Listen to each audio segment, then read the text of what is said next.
स्वागत है students. Question यहाँ पे कह रहा है कि 5 रॉड्स ऑफ सेम डायमेंशंस, ये जितने 4 रॉड आप देख रहे हैं, 5 रॉड देख रहे हैं, इन सब का डायमेंशन सेम है, मतलब लेंथ सेम है और एरिया सेम है।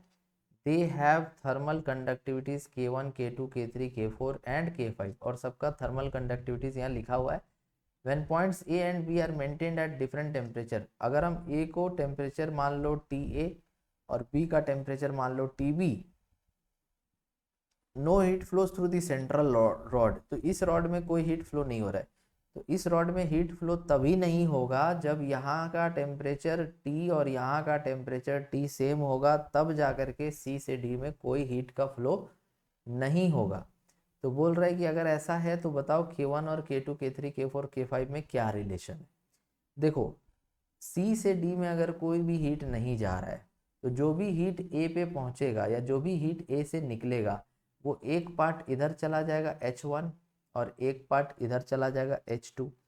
तो ये जो H1 और H2 है ये सीधा A से C होते हुए C से B होते हुए निकल जाएगा और ये H2 सीधा A से D होते हुए D से B होते हुए निकल जाएगा, क्योंकि C से D में तो जाना नहीं है। तो अब हम यहाँ पर H1 का दो वैल्यू लिख सकते हैं। H1 बराबर, पहला तो A से C के लिए तो K A delta theta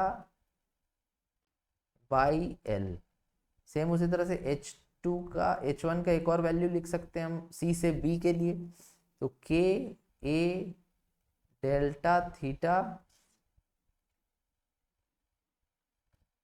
by L। उसी तरह से H2 का देखो, H2 का वैल्यू हम लिख सकते हैं A से D के लिए K3A delta theta by L। एक और H2 का वैल्यू हम लिख सकते हैं D से B के लिए K4A delta theta by L।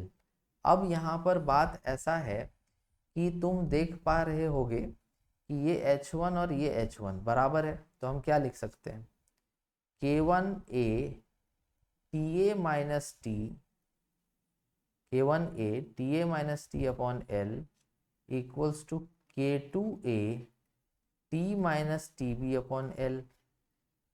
L L cut गया, A कट गया, तो यहाँ से TA minus T upon T minus TB equal to K2 by K1 आ गया। इसको बना दिया इक्वेशन नंबर 1। सेम उसी तरह से ये दोनों इक्वेशंस भी इक्वल है, तो हम लिख सकते हैं K3A TA minus T upon L equals to K4A T minus TB upon L। L से L कट गया, A से A कट गया, तो यहाँ से मेरा TA minus T upon T minus TB equal to आ गया K4 बाई K3। अब ये इक्वेशन 2 बना देते हैं। अब दोनों इक्वेशन 1 और 2 देखो, दोनों एक ही चीज के बराबर है, TA minus T upon T minus TB। Therefore